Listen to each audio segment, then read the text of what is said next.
के नाम चलो यहाँ डालो, भाजन दे डालो।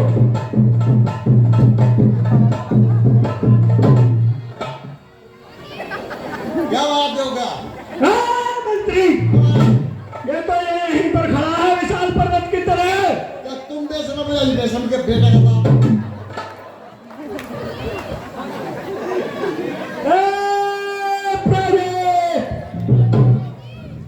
कहो सरकार, क्या कोई और योद्धा बचा है लंका में? बिल्कुल बचा है, उसे प्रस्तुत किया जाए।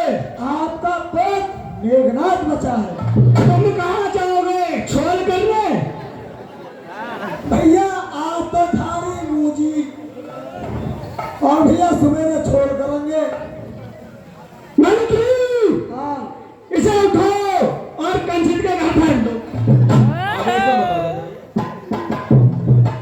वे पहले किस दम पे सांस ले रहे? वे तो पहले किस दम पे सांस ले रहे? अगर इन्हें वहां भेज दूंगा तो वो ऐसा लगे कल्ली गंगा जी ले जाने पड़ेंगे। मंत्री, मेघनाथ को बुलाया। हमारे पुत्र मेघनाथ को शीघ्र दरबार में पेश किया जाए।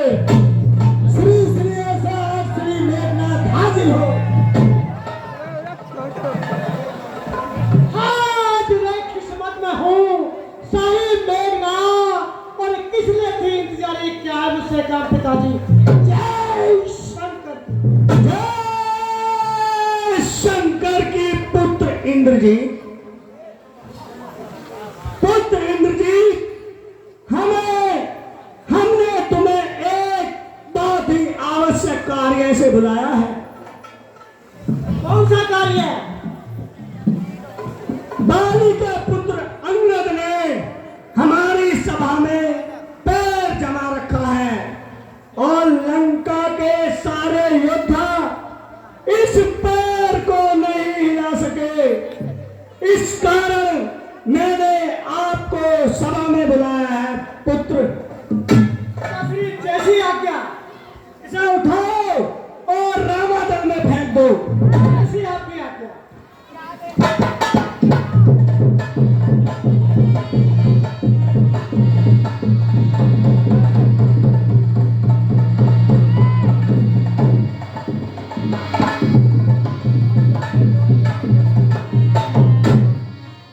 इंद्रजित आदिक बलवाना, हर से उठे जयते बटनाना।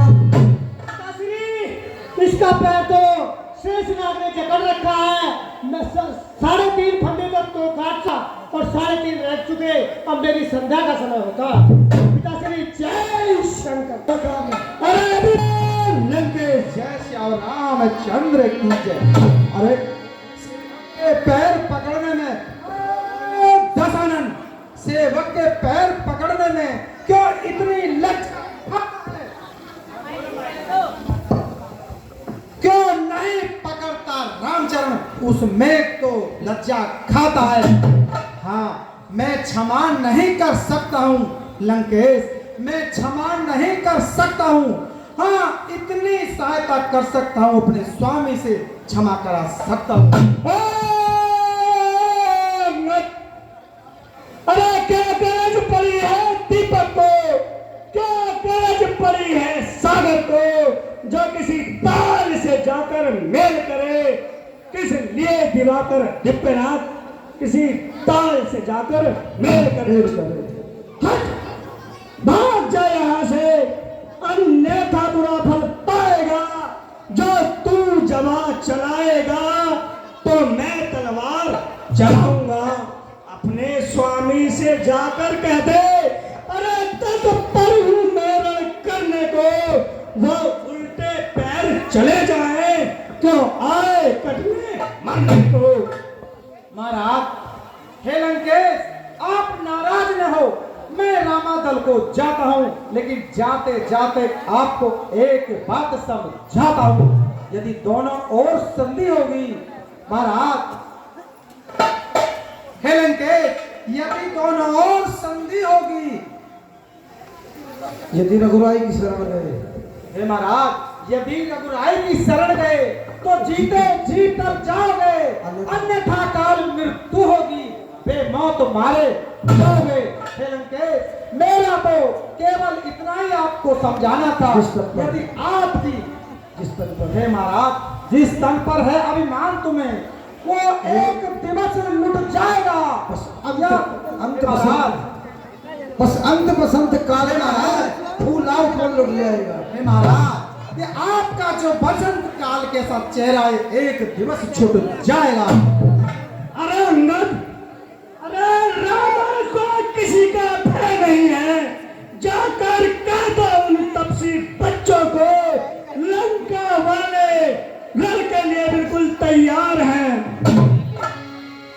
बहुत अच्छा महाराज, मैं तो स्वामी का सेवक एक दूत हूँ, आपके लिए समझाने आया था। यदि मेरे आपसे कोई त्रुटि हो गई हो, कोई गलती हो तो मुझे क्षमा करना। बोल सियावर रामचंद्र की, बोल शंकर भगवान की जय।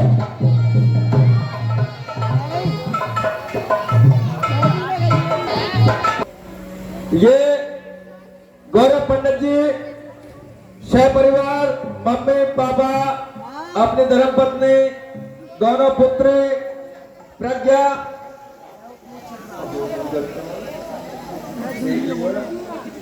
सह परिवार 51 रुपए का दान देते हैं। हार्दिक धन्यवाद।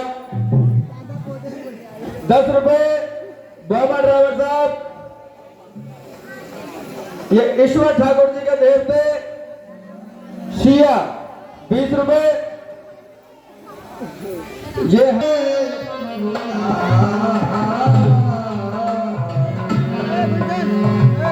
आई चरण पंकज सिरुना,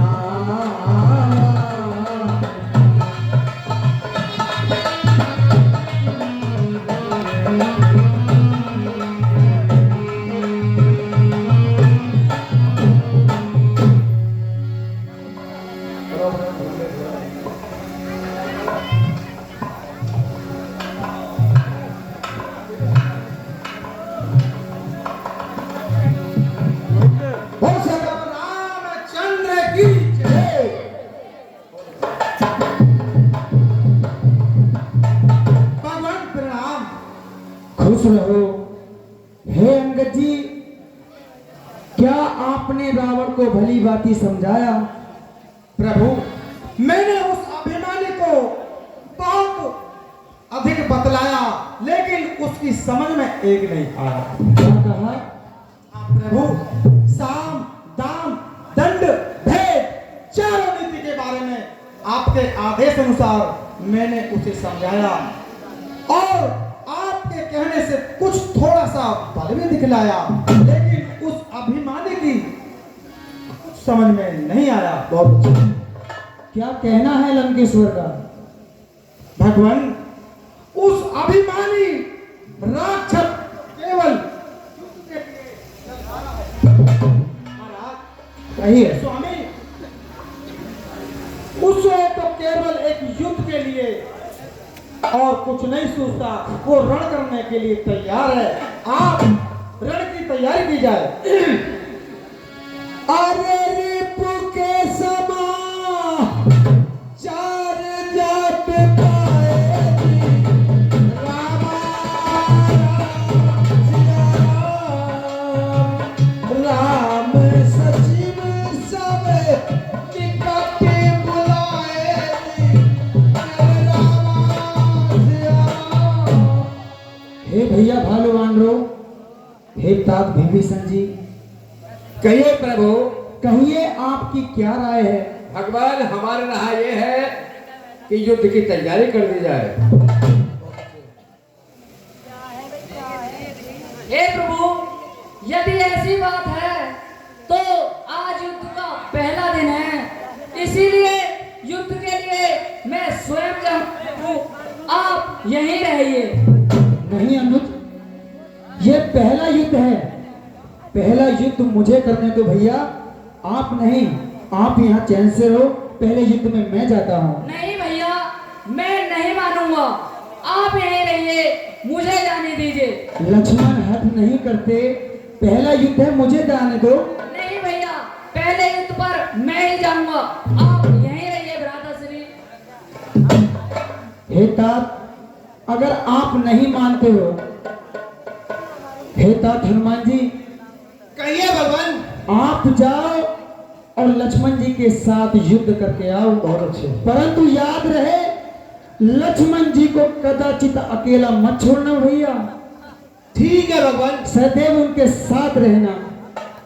जैसी आपकी इच्छा भगवान। ये कार्य मैं आपके हाथों में सौंप रहा हूं। सजनों, जाइए। राम बड़े दयालु हैं, लेकिन अभिमान करने वाले व्यक्ति को कभी नहीं बख्शते। क्योंकि लक्ष्मण को अभिमान हो गया था सीता के स्वयंवर में। भगवान परशुराम को एक नहीं 100 बार ललकारा था। राम क्षमा मांगते रहे। यहाँ तो परशुराम का अभिमान नष्ट किया है श्री राम जी ने, लेकिन परशुराम का नष्ट किया अभिमान तत्कालीन लक्ष्मण का अभिमान हो गया।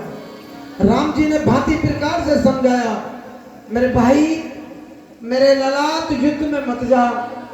लेकिन बहुत अभिमान था ना। नंबर 2, एक कारण और भी था, काफी समय वनवास में हो गया था। लक्ष्मण ने एक प्रतिज्ञा की थी कि मैं नहीं सोऊंगा। राम ने इसलिए भी 2-3 बार विनय करने पर आज्ञा दे दी लक्ष्मण को कि इस बहाने से शक्ति लगेगी, मेरा भाई आराम कर लेगा और अभिमान भी इसका चूर हो जाएगा, वहां दोबारा तो जिद ना करेगा। आइए, बोले सियापति रामचंद्र की जाइए। जय हो। मेरी एक सलाह है, क्या? अपने सारे 12 बहादुरों की सेना को भेज दिया जाए और लंका के चारों दरवाजे पर तैनात कर दी जाए। ठीक है, जैसा विभीषण जी कहते हैं सुग्रीव जी, वैसा ही कीजिए। पता नहीं।